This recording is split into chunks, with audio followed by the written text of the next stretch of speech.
ഗുരുവായൂരപ്പ, ഇതുവരെ നിന്നോടു പരിഭവം മാത്രമേ പറഞ്ഞുള്ളൂ, എന്റെ പരിതാപം മാത്രമേ പറഞ്ഞുള്ളൂ.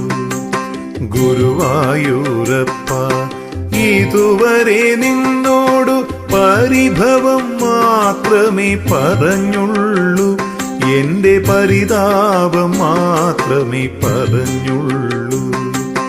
അവിടുത്തെ കാരുണ്യം ഓർക്കുമ്പോൾ ഇതരുതായിരുന്നെന്നു തോന്നുന്നു.